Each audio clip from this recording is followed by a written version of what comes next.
రెండవ విషయం ఏమిటి అని అంటే, యేసుక్రీస్తు శిలువపై చనిపోలేదు అని చెప్పటం కోసం ఏదో ఒక రకంగా యేసుక్రీస్తు చేసినటువంటి శిలువ బలియాగంలో నుంచి క్రైస్తవేతరులను తప్పించాలి అని చెప్పటం కోసం వీరు ఎన్నుకున్నటువంటి ఇంకొక మార్గం ఏమిటి అని అంటే, దేవుడు నరబలి కోరుతాడా, అసలు దేవునికి బలి అవసరమా అని చెప్పే ప్రయత్నం. దేవునికి బలి అవసరమా అని అడిగినప్పుడు వీళ్ళు ఎంచుకున్నటువంటి మాట ఏమిటి అని అంటే, నేను బలులను కోరుతున్నానా, నేను బలులను కోరితే నువ్వు నాకు ఏమి ఇవ్వగలవు, వేలాది నదులంత విస్తారతైలం ఇస్తే నీకు సరిపోతుందా అన్నటువంటి మాటలు తీసుకొని వచ్చి మాట్లాడుతూ వీళ్ళు ఏం చెప్పాలనుకున్నారు అని అంటే, క్రైస్తవ్యంలో ఉన్నటువంటి బలిని గురించినటువంటి మాటలు ఏవైతే ఉన్నాయో అవన్నీ కూడా నిజం కాదు అని చెప్పే ప్రయత్నం చేశారు. అయితే తెలుసుకోవాల్సిన విషయం ఏమిటి అని అంటే, పాత నిబంధన గ్రంథంలో అబ్రహాము ఇచ్చినటువంటి బలి, దాన్ని ఇస్సాకును తీసుకుని వెళ్ళి బలి ఇవ్వటానికి ప్రభు పిలిచాడు అన్నటువంటి బలి, దేవుడు నరహత్య ఎలాగూ చేయమని చెప్పలేదు, కానీ బలి ఇమ్మని అడిగినప్పుడు అబ్రహాము తన కుమారుని తీసుకుని వెళ్ళటం మనం చూస్తాం. దీన్నే దేవుడు రాబోయే తన కుమారుని యొక్క బలిని గురించి చెప్పినటువంటి ఒక సూచనగా మనకు హెబ్రీయులకు రాసినటువంటి పత్రిక చెబుతా ఉంది. హెబ్రీయులకు రాసిన పత్రిక 10వ అధ్యాయాన్ని గనక మనం తీసుకున్నట్లయితే, ధర్మశాస్త్రము రాబోవుచున్న మేలుల ఛాయగలదియే గాని ఆ వస్తువుల నిజస్వరూపము గలది కాదు గనక ఆ యాజకులు ఏటేటా ఎడదెగకుండా అర్పించు ఒక్కటే విధమైన బలులు వాటిని తెచ్చువారికి ఎన్నడూ సంపూర్ణ సిద్ధి కలుగజేయనేరవు అంటూ ఏమని చెప్తోంది అని అంటే, ఈ బలులు ఏవైతే ప్రజలు ఇస్తూ వచ్చారో, ప్రజలు ఏ బలులనైతే ప్రభువుకు సమర్పించే ప్రయత్నం చేశారో, ఇవన్నీ రాబోయే నిజమైన బలి యొక్క ఛాయలు అని దేవుని వాక్యం స్పష్టంగా చెప్తా ఉంది. క్రైస్తవ దృక్పథంలో బలికి ఉన్నటువంటి ప్రాధాన్యత ఇది. కాబట్టి పాత నిబంధనలో చెప్పినటువంటి బలుల యొక్క నిజమైనటువంటి అర్థం, దానికి సంపూర్ణతని, పాత నిబంధనలో ఛాయారూపముగా ఉన్నటువంటి బలుల యొక్క సంపూర్ణత ఎక్కడ ఉంది అని తెలుసుకోవాలి అంటే, నూతన నిబంధన గ్రంథం ఏం చెప్తోంది అని అంటే, మేకల యొక్కయు కోడెల యొక్కయు రక్తముతో కాక తన స్వరక్తముతో ఒక్కసారే పరిశుద్ధ స్థలములో యేసు ప్రవేశించాడు అన్న విషయాన్ని మరి హెబ్రీ గ్రంథకర్త 9వ అధ్యాయం 12వ వచనంలో చెప్తున్నాడు. అలాగే నిత్యుడగు ఆత్మ ద్వారా తన్ను తాను దేవునికి నిర్దోషినిగా అర్పించుకున్న క్రీస్తు యొక్క రక్తము నిర్జీవ క్రియలను విడిచి జీవము గల దేవుని సేవించుటకు మీ మనస్సాక్షిని ఎంతో ఎక్కువగా శుద్ధి చేయును అని చెప్తా ఉంది. యేసు క్రీస్తు యొక్క నిత్యమైనటువంటి రక్తము ద్వారా మనము శుద్ధి చేయబడతాం.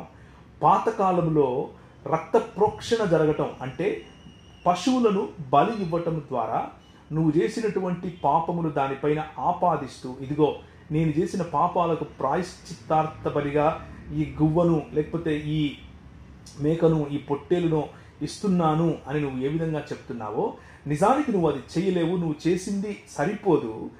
ఆనాడు ఏదేను తోటలో నువ్వు చేసిన పాపానికి మీ అందరి యొక్క, మానవులందరి యొక్క కార్పోరల్ రిప్రజెంటేటివ్గా ఉన్నటువంటి ఆదాము చేసిన పాపానికి నేను అప్పుడే, ఆ రోజే వారిని చర్మముల చేత కప్పిన క్షణమే, చర్మము చేత కప్పాను అంటేనే ఒక బలి ఇచ్చాను అన్నటువంటి ఇండికేషన్ నేను ఇచ్చాను.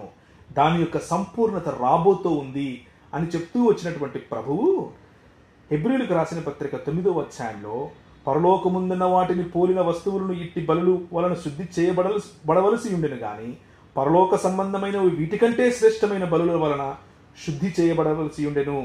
దేవుని సముఖమందు కనబడుటకు పరలోకమందే ప్రవేశించాడు ఎవరు? యేసుక్రీస్తు ప్రభు. 26వ వచనం, అయితే ఆయన యుగ యుగముల సమాప్తి యందు తన్ను తానే బలిగా అర్పించుకున్నట వలన పాప నివారణ చేయుటకై ఒక్కసారే ప్రత్యక్షపరచబడెను. పాప నివారణ చేయటం కోసం ఒకేసారి తన్ను తాను సజీవుడైన జీవాధిపతి అయిన యేసు ప్రభువు, నిత్యుడైనటువంటి యేసు ప్రభువు తన పరిశుద్ధ రక్తము చేత మనల్ని కడగటానికి పరిశుద్ధ స్థలంలో ప్రవేశించాడు. 28వ వచనం, అయితే ఆయన యుగముల సమాప్తి యందు తన్ను తానే బలిగా అర్పించుకున్నట వలన పాప నివారణ చేయుటకై ఒక్కసారే ప్రత్యక్షము. ఆయన ఎవరికి? యుగ యుగములు తన్ను తానే యుగ యుగముల సమాప్తి యందు బలిగా అర్పించుకుని పాప నివారణ చేశాడు. ఒకేసారి తనను తాను అర్పించుకున్నాడు. 10వ అధ్యాయం, ధర్మశాస్త్రము రాబోచున్న మేలుడు ఛాయగలదియే గాని ఆ వస్తువుల నిజస్వరూపము కలది కాదు కనుక ఆ యాజకులు ఏటేటా ఎవరైతే వెలుతురు చేస్తూ వస్తున్నారో వారు చేసేది సరిపోదు, కేవలం అది చిహ్నం మాత్రమే. యేసుక్రీస్తు చేసినటువంటి సంపూర్ణమైనటువంటి పాప పరిహారార్థ బలియాగము ఆయన స్వచ్ఛందంగా చేశాడు కాబట్టి అది నర బలి కాదు అని ముఖ్యంగా జ్ఞాపకం చేసుకోవాలి. బలియు అర్పణయు నీవు కోరలేదు గాని నాకొక శరీరము అమర్చితివి, పూర్ణ హోమములను పాప పరిహారార్థ బలులను నీకు ఇష్టమైనవి కావు. అప్పుడు నేను గ్రంథపుచ్చుటలో నన్ను గూర్చి వ్రాయబడిన ప్రకారము దేవా నీ చిత్తము నెరవేర్చుటకు ఇదిగో నేను వచ్చి ఇంటిని. బలులు అర్పణలు పూర్ణ హోమములు పాప పరిహారార్థ బలులు నీవు కోరలేదు, అవి నీకు ఇష్టమైనవి కావు. అయితే యేసుక్రీస్తు యొక్క శరీరము ఒకేసారి అర్పించబడుట చేత ఆ చిత్తమును బట్టి మనం పరిశుద్ధపరచబడుచున్నాము. కాబట్టి వీటి క్షమాపణ ఎక్కడ కలుగునో అక్కడ పాప పరిహార్థ బలి ఇకను ఎన్నడూ ఉండదు. ఇది బైబిల్ యొక్క సంపూర్ణ దృక్పథం. అంటే ఇంతకుముందు బలులు చేయమని చెప్పినవి కేవలము తన సొంత కుమారుడైనటువంటి యేసుక్రీస్తు ప్రభువు స్వచ్ఛందంగా చేయబోయే బలి యొక్క కేవలం చిహ్నం మాత్రమే అని బైబిల్ గ్రంథం చెప్తా ఉంది. అంతేగాని వీళ్ళకు బలిస్తే ఆయన రక్తం ఏదో వెళ్ళిపోయి దేవుణ్ణి సంతోషపెట్టేస్తుంది అని కాదు. దేవుని వాక్యం అలా చెప్పట్లేదు. బలి చేసినప్పుడు కేవలము నేను ఆ చోట ఆ చనిపోయినటువంటి జంతువు, చనిపోయినటువంటి పక్షి నాకు బదులుగా చనిపోతా ఉంది, నేను నా తప్పులకు అలా చనిపోవాలి, కానీ రాబోయే క్రీస్తు నన్ను విమోచిస్తాడు అన్నటువంటి నిరీక్షణను చెప్పడం కోసమే ఆ బలి యొక్క ప్రమాణం, అంతేకాని ఇంకేదో కాదు. అలాగే ఖురాన్ ఏం చెప్తుంది? మరి దేవుడు బలిని కోరతాడా, నరబలిని కోరతాడా అని గట్టిగా చెప్పి మీరు ఖురాన్ చదవడం మానేశారా? ఖురాన్లో ఏముంది? 37వ అధ్యాయంలో 102 నుంచి చదివితే, మరియు ఆ కుర్రాడు అతని వెంట పరిగెత్తే ఈడుకు చేరుకున్నప్పుడు, ఒరే చంటి, నేను నిన్ను జిబా చేస్తున్నట్లు కల చూస్తున్నాను, మరి నీ అభిప్రాయం ఏంటో చెప్పు అని అడిగాడంట. జిబా అంటే అర్థం ఏంటి? చంపటం, బలి ఇవ్వటం, కుర్బానీ చేయటం. నేను నిన్ను జిబా చేస్తున్నాను అని ఇబ్రహీం తన కుమారునితో అడిగితే, నాన్నగారు మీకు ఆజ్ఞాపింపబడిన దాన్ని నిస్సంకోచంగా నెరవేర్చండి అని చెప్తే, అల్లాహ్ తెలిస్తే మీరు నన్ను సహనశీలిగా పొందుతారు తలిస్తే అని చెప్పాడు. మరి వారిరువురు దైవాజ్ఞను శిరసా వహించినప్పుడు అతను తన కుమారుణ్ణి ఒక పక్కకు తిప్పి పడుకోబెట్టాడు. అప్పుడు మేము అతన్ని పిలిచాం, ఓ ఇబ్రహీం అని దేవుడు అల్లాహ్ పిలుస్తున్నాడు అని మీ ఖురాన్ చెప్తా ఉంది. 107వ వచనంలో ఏముంది? మేము ఒక పెద్ద బలి పశువును పరిహారంగా ఇచ్చి ఆ బాలుని విడిపించాం. అంటే పాప పరిహారార్థ బలి అన్నది, లేకపోతే ఒకరికి పక్షముగా ఇంకొకరు చనిపోవటం అన్నది, అది జంతువైనా మనిషి అయినా ఏదైనా ఖురాన్లో సూచిస్తున్నారా లేదా? ఖురాన్లో 107వ వచనం 37వ అధ్యాయంలో మేము ఒక పెద్ద బలి పశువుని పరిహారంగా ఇచ్చి ఆ బాలుని విడిపించాం అంటున్నాడు. అంటే దీన్ని అటోన్మెంట్ అనరా? దీన్ని పరిహార బలి అనరా? అంటే మృత్యువాతన పడినటువంటి ఒక కుమారుణ్ణి విడిపించటం కోసం ఒక జంతువును బలిగా ఇచ్చాడు అని అల్లా ధృవీకరిస్తున్నాడు కదా ఇక్కడ. మరి మీకు ఎందుకు ఇది అర్థం కాలేదు అన్నది నా ప్రశ్న. అర్థమయ్యి కావాలనే ప్రజలను, ముఖ్యంగా క్రైస్తవులను మభ్యపెట్టాలి అన్నది మీ మరి కోరికనా అన్నది మీ అభిమతమా అన్న ఆలోచన కూడా వస్తూ ఉంది. ఇదే మరి ఒకరికి పక్షముగా ఇంకొకరు చనిపోవటం, లేకపోతే ఖుర్బానీ అన్నటువంటి ఆ భావజాలం ఖురాన్ 22వ అధ్యాయము 33లో కూడా చూస్తాం. ఒక నిర్ధారిత గడువు వరకు వాటిలో కుర్బానీ పశువులలో మీకోసం కొన్ని లాభాలు ఉన్నాయి అని చెప్తూ వస్తున్నారు. కుర్బానీ పశువులను ఇవ్వమని అల్లాహ్ అడుగుతున్నట్లుగా ఇక్కడ ఉంది. 36వ వచనం, కుర్బానీ ఒంటెలను కూడా మేము మీకోసం అల్లాహ్ చిహ్నాలుగా నిర్ధారించాం. కుర్బానీ ఒంటెలను కొయ్యండి, కుర్బానీ ఒంటెలను చంపండి అని ఇక్కడ చెప్తూ ఉంటే బలులెందుకు అని మీరు గట్టిగా మైకుల్లో చెప్తారేంటి? మాకు బైబిల్లో ఉన్న స్పష్టత ఏమిటి అంటే, ఆ బలులు మాకు రక్షణనివ్వలేవు. ఆ బలులు కేవలం రాబోయే నిత్య దేవుడైనటువంటి పరిశుద్ధుడైనటువంటి యేసుక్రీస్తు ప్రభువు యొక్క బలి యాగమునకు చిహ్నములు మాత్రమే. మరి ఈ బలులు ఎందుకు? మీకేమైనా స్పష్టత ఉందా అన్నది నా ప్రశ్న. ఎందుకు? ముఖ్యంగా ఇంకో విషయం, మేము బలిచ్చి దాన్నే తినమని చెప్తున్నాం కాబట్టి దేవుని దగ్గరికి ఇవేవి పోవు అని చెప్తున్నారు, బాగానే ఉంది. తినమని చెప్పేటప్పుడు లేవియాకాండం 11వ అధ్యాయం 1 నుంచి 4 వరకు చదివితే మీరు ఒంటెలను తినకండి అని ఉంది. మీరు ఎందుకు ఒంటెలను తింటున్నారు? అలాగే ద్వితీయోపదేశకాండం 14వ అధ్యాయం 3 నుంచి 7 వరకు చదివితే మీరు ఒంటెలను తినకూడదు అని ఉంది. మరి ఎందుకు మీరు ఒంటెలను తింటున్నారు? అసలు ఒంటెలు బలి ఇవ్వటం ఏంటి? ఒంటెలను వండుకొని తినటం ఏంటి? ఒంటెలను వండుకొని తినద్దు అని బైబిల్ చెప్తూ ఉంటే అదే బైబిల్ను ఉపయోగించి మేము ఆ దేవుణ్ణే ఆరాధిస్తున్నామని చెప్తున్నారు ఎందుకు? ఆ దేవుణ్ణే ఆరాధిస్తే ఒంటెలు తినద్దు అని చెప్పినటువంటి దేవుడు ఒంటెలు తినండి అని ఎందుకు చెప్తాడు? కామన్ సెన్స్ కదా.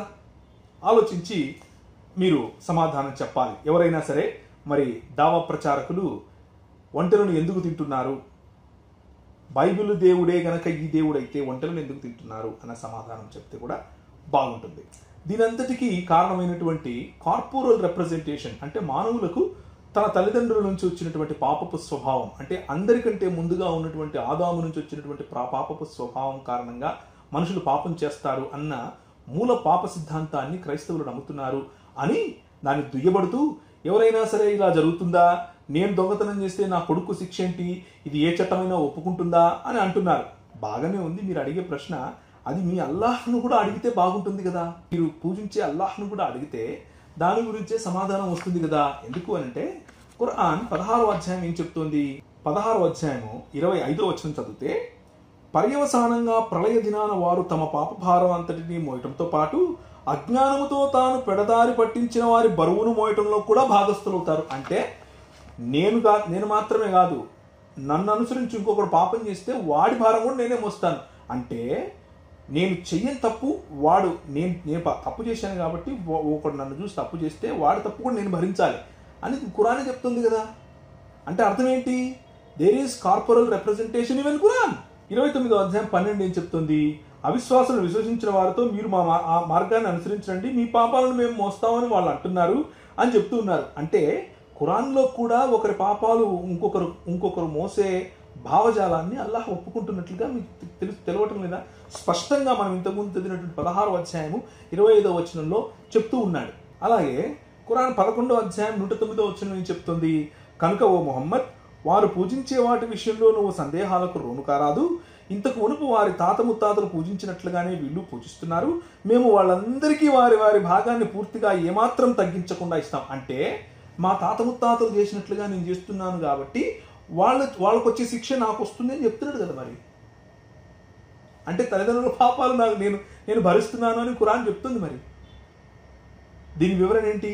దీన్నే ధృవీకరిస్తూ సూరత్ అల్ బకరా అంటే సూరా 2:60 నుంచి చదువుకుంటూ వస్తే మనకు ఇశ్రాయేలు తర్వాత మోషేని అనుసరించినటువంటి వాళ్ళు చేసినటువంటి పాపాలకు ముహమ్మద్ గారి జీవిత కాలంలో ఉన్నటువంటి ఇశ్రాయేలీయులను అల్లాహ్ మందలిస్తున్నట్లుగా కనిపిస్తుంది. ఉదాహరణకు చూడండి, 92 నుంచి చదువుతాను. మీ వద్దకు మూసా ఈసుతరులనే తీసుకొని వచ్చాడు. అయినా సరే అతను వెళ్ళిన తర్వాత మీరు ఆవుదూడను పూజించారు. మీరు దుర్మార్గులు. ఎవరు ఇది చేసింది? ఇశ్రాయేలు ఎవరైతే మోషే సమయంలో ఉన్నారో వాళ్ళు. సరే, మేము తూరు పర్వతాన్ని మీ పైకెత్తి మీ నుండి వాగ్దానం తీసుకున్న సందర్భాన్ని మననం చేసుకోండి. మీకు ప్రసాదించిన దానిని గట్టిగా పట్టుకోండి. మననం ఎవరు చేసుకోవాలి? చచ్చిపోయిన వాళ్ళు అయితే మననం చేసుకోరు కదా. బ్రతికున్న వాళ్ళే మననం చేసుకుంటారు. అల్లా చెప్తున్నాడు వీళ్ళు మననం చేసుకోండి. ఎప్పుడు? తూరు పర్వతాన్ని మీ పైకి ఎత్తాను కదా, అది గుర్తు చేసుకోండి అంటున్నాడు. సరే, బాగుంది. మీకు ప్రసాదించిన దాన్ని గట్టిగా పట్టుకోండి మరియు వినండి అని అనగానే వారు మేము విన్నాము కానీ శిరసా వహించము అని బదులిచ్చారు. ఎవరు? పాతోళ్ళు. అసలు వారి హృదయాలలో ఆవుదూడ పట్ల ప్రేమాభిమానాలు నూరిపోయబడ్డాయి. వారి అవిశ్వాసం కారణంగా వారికి దుస్థితి పట్టింది. వారితో అనండి, మీరు విశ్వాసులే అయితే మీ విశ్వాసం మీకు చెడు ఆజ్ఞిస్తుంది. చనిపోయిన వారికైతే అనడుగా, బ్రతుకున్న వారితోనే అంటాడు. ఏమంటాడు? మీరు విశ్వాసులే అయితే ఈ విశ్వాసం మీకు చెడు ఆజ్ఞ ఇస్తుంది. ఓ ప్రవక్త వారికి చెప్పు. ఎవరికి? ఇప్పుడు ఉన్నటువంటి ముహమ్మద్ గారి సమయంలో ఉన్నటువంటి ఇశ్రాయేలుకు ఏమని చెప్పాలి? ఒకవేళ అల్లాహ్ వద్ద పరలోక నివాసం ఇతర మానవులు ఎవరికి కాకుండా కేవలం మీ కొరకే ప్రత్యేకమై ఉంటే రండి, మీ వాదన సత్యమైందని అనడానికి రుజువుగా మరణాన్ని కోరండి అంటూ పిలుస్తున్నాడు. అంటే నేను మోషేను పంపించి మీకు ఒక ధర్మశాస్త్రం ఇస్తే మీరు వెళ్ళి ఆవుదూడను చేసుకొని మీరు పూజించింది కాకుండా ఇప్పుడు మేమే శ్రేష్ఠులము, మాకే పరలోకం ఉంది అని అంటున్నారు కదా. కాబట్టి ఓ ముహమ్మద్ వీళ్ళతో చెప్పు, ఎవరి తల్లిదండ్రులు అయితే ఈ పాపం చేశారో వాళ్ళు కూడా అదే పాపంలో ఉన్నారు. వాళ్ళు చేసిన పాపానికి కారణంగా ఈరోజు వాళ్ళను మందలించు. కానీ వారు తమ చేతులా చేసుకున్న దురాగతాల దృష్ట్యా ఎన్నటికీ మరణాన్ని కోరరు అని అంటున్నాడు. ఈ మరణాన్ని కోరటం అంటే ఏమిటి అని అంటే ఇక్కడ దీన్ని దావతే ముహాబలా అని పిలుస్తారు. దావతే ముహాబలా అంటే ఏమిటంటే, నేను నమ్మే విశ్వాసం వేరు, నువ్వు నమ్మే విశ్వాసం వేరు. నువ్వు అనుకుంటే ఎవరి దేవుడు గొప్పోడో, నువ్వు నన్ను శపించు, నేను నిన్ను శపిస్తా, ఎవడు చచ్చిపోతే వాడి దేవుడు గొప్పోడు అని పిలవటం. అర్థమైందండి? ఇలాంటి ఇశ్రాయేలీలతో ఏమంటున్నాడు అల్లాహ్ 96వ వచనంలో అంటే, జీవితం పట్ల అందరికన్నా ఎక్కువ వ్యామోహం వీరికే ఉందన్న విషయాన్ని నువ్వు గ్రహిస్తావు, వీరు ముష్రికులు కూడా మించిపోయారు అంటూ అప్పుడు బ్రతికున్నటువంటి ఇశ్రాయేలీల గురించి మాట్లాడుతున్నాడు. కానీ వీళ్ళు చేసిన తప్పేంటి? మోషే ఎప్పుడో తీసుకొని వస్తే ఏది తౌరాత్, దానిని వాళ్ళ తల్లిదండ్రులు విశ్వసించకపోవటం. వాళ్ళ తల్లిదండ్రులు విశ్వసించకపోతే వీళ్ళకెందుకు శిక్షల్లా వేస్తున్నాడు? అంటే తల్లిదండ్రులు చేసినటువంటి పాపం పిల్లలపైన వస్తుంది అని అల్లాహ్ చెప్తున్నాడా? జరిగిన పాపానికి మరి ప్రాయశ్చిత్తం ఏంటి అని అడిగితే ఖురాన్ ఏం చెప్తుంది? అల్లాహ్ దగ్గరికి వెళ్ళి ప్రార్థన చేస్తే ఆ పాపాలు కప్పేస్తాడు. అదే ఖురాన్ ఏం చెప్తుంది? అల్లాహే పాపాలు చేపిస్తాడు. హదీసులు ఏం చెప్తున్నాయి? నువ్వు పాపం చేయకపోతే నిన్ను సంహరించేసి వేరే వాడిని పెట్టి వాడి చేత పాపం చేయించి వాడు తిరిగి నన్ను క్షమించు అని అడిగేలా అల్లాహ్ చేయగలడు అని చెప్తున్నారు. అంటే పాపాలు చేయించేది మీరే, పాపాలు చేసిన తర్వాత క్షమాపణ కోరమని చెప్పేది మీరే, కోరమని చెప్పిన తర్వాత క్షమించాలో క్షమించదో కూడా డిసైడ్ చేసేది మీరే. అంటే మీ దేవుడే, అల్లాహ్ గారు. ఇది బెటరా? ఇది మీకు తార్కికంగా ఉందా? లేక మనకు కార్పొరల్ రిప్రజెంటేటివ్గా ఉన్నటువంటి ఆదాము పాపం చేయటం కారణంగా ఆ స్వభావాన్ని సంతరించుకున్న మనము పాపం చేస్తూనే ఉంటాం, పాపం చేసి తీరతాం. ఎక్కడ ఎవరు కూడా ఇక్కడ పాపం చేయడం నేర్పించబడును అని బోర్డు పెట్టరు, కానీ పుట్టిన ప్రతి వ్యక్తి పాపం చేస్తాడు. దానికి కారణం ఏమిటి? దాన్నే బైబిల్ గ్రంథం ఏం చెప్తుంది అంటే, అందరూ అన్ని చోట్ల అన్ని కాలాల్లో ఆవశ్యకంగా ఒకవేళ ఏదైనా క్రియ చేస్తే అది సహజ సిద్ధం అంటారు. మళ్ళీ వినండి, అందరూ అన్ని చోట్ల అన్ని కాలాల్లో ఆవశ్యకంగా ఏదైనా క్రియ చేస్తే దాన్ని సహజ సిద్ధం, న్యాచురల్ అంటారు. అదే పాపం కూడా. అన్ని చోట్ల అందరూ అన్ని కాలాల్లో ఆవశ్యకంగా చేస్తూ వస్తున్నారు, ఇంక్లూడింగ్ ప్రాఫిట్స్, ఇంక్లూడింగ్ దేవుని ప్రవక్తలు అన్నది దేవుని వాక్యమైనటువంటి బైబిల్ చెప్పే సత్యం. అందుకే ఏమంటున్నాము అనంటే ఇది మూలముగా ఉన్నటువంటి పాపం అని అంటున్నాము. కాబట్టి మనందరికీ సంయుక్త ప్రతినిధిగా ఉన్నటువంటి ఆదాము పాపం కారణంగా అన్ని వేళలా అన్ని చోట్ల ఆవశ్యకంగా అందరూ పాపం చేస్తూ వస్తున్నారు.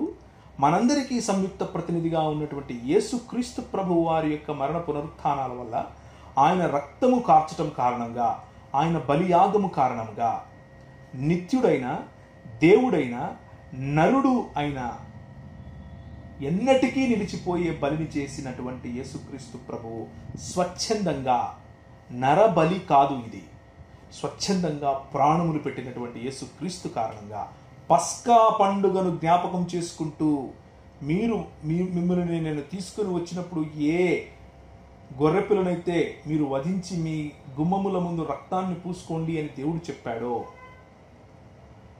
ఆ విధంగా వధింపబడుతున్నటువంటి పస్కా బలి ఇంకెవరో కాదు, యేసుక్రీస్తు ప్రభువు అని మనకు గుర్తు చేస్తూ, ఈ ఆదాము కాలం నుంచి వస్తూ ఉన్నటువంటి ఈ పాపపు బంధకాల నుంచి, పాపము నుంచి వచ్చే మరణము నుండి మనల్ని రక్షించటానికి యేసు ప్రభువు ఆయన బలి అయ్యాడు. అంతేకాని దేవుడు బలిని కోరడు అనంటే మనం బలి చేస్తున్నాం, దేవుడు ఎందుకు నరబలి కోరతాడు అని కాదు. ఈయన కేవలం నరుడు కాదు, ఈయన దేవుడు కూడా. ఈయన నరుడు, ఆయన దేవుడు. ఆయన స్వచ్ఛందంగా ఎవరి ప్రమేయం లేకుండా, ఎవరి ఫోర్స్ లేకుండా ఆయన తన ప్రాణాన్ని పెట్టాడు. దానికి కారణము దేవుని యొక్క నిత్య ప్రణాళిక.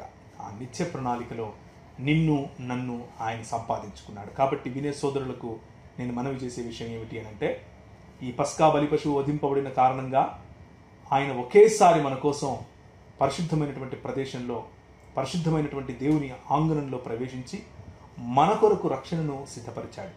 అంతేకాని ఇస్లాంలో ఉన్న దేవునిలాగా అన్యాయముగా మనతే పాపములు చేయించి, అన్యాయముగా ఆ పాపములకు శిక్ష వేసి, అన్యాయముగా ఆయనకు ఇష్టం వచ్చినప్పుడు క్షమిస్తాను అన్నటువంటి దేవుడు కాదు. మన దేవుడు ప్రేమామయుడు మాత్రమే కాదు, ఆయన న్యాయాధిపతి కూడా.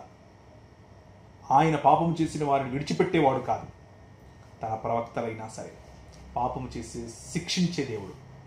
అల్లాహ్ అలా కాదు. పాపం చేస్తే శిక్షించడం ఆయన ఇష్టం, క్షమించడం ఆయన ఇష్టం. మన దేవుడు అలా కాదు. పాపము చేసిన ప్రతి ఒక్కరిని శిక్షించి తీరతాడు. అయితే ఆయన ప్రేమామయుడు కాబట్టి ఆ శిక్షను సైతం భరించటానికి, సంపూర్ణంగా తన నుంచి వేరు చేసే నిత్య మరణము నుంచి మనల్ని రక్షించటానికి స్వయంగా తానే పాప పరిహారార్థ బలిగా వచ్చి తన ప్రాణాన్ని పెట్టి మన కోసం, మన అందరి యొక్క సంయుక్త ప్రతినిధిగా ఆయన తిరిగి లేచి మరణాన్ని జయించి, మరణమా నీ ముల్లెక్కడా అని ప్రశ్నించి మనల్ని నిత్యరాజ్యంలోనికి భాగస్థులుగా చేశాడు. కాబట్టి క్రైస్తవులు ఎవరైనా సరే, మొదటి విషయం, గడ్డము కారణంగా మనకు పరలోకం రాదు, పరలోకం పోదు. గడ్డం ఉంచుకున్నా మీ ఇష్టం, తీసినా మీ ఇష్టం. రెండవది, బలులు ఈరోజు మనం ఇవ్వాల్సిన అవసరత లేదు. దేవుని వాక్యం ఇవ్వమని చెప్పదు. ఎందుకు అనంటే, ఇంతకుముందు పాత నిబంధనలో జరిగిన బలులన్నీ కూడా, ఇంక్లూడింగ్ పస్కా బలి, రాబోయే నిత్య నిబంధనలో ఉన్నటువంటి యేసుక్రీస్తు ప్రభువు యొక్క స్వచ్ఛందమైనటువంటి బలికి అవి కేవలం చిహ్నములు మాత్రమే. నేడు మన కొరకు ఒకేసారి మన ప్రభు అయినటువంటి యేసుక్రీస్తు మరణ బలియాగమును సమర్పించి నిత్యుడుగా, పరిశుద్ధుడుగా, ఎన్నటికీ నిలిచిపోయే బలిని మన కోసం చేసి మనకు ఇప్పుడు దేవుని రాజ్యములో ప్రవేశాన్ని సుస్థిరం చేశాడు. కాబట్టి ఈ రెండు విషయాలు మీరు జ్ఞాపకం ఉంచుకొని ఎన్నటికీ సడలిపోనటువంటి విశ్వాసములో మీరు ఎదుగుతారని ప్రభు అయిన యేసుక్రీస్తు నామములో మీ అందరికీ శుభములు తెలియజేసుకుంటున్నాను.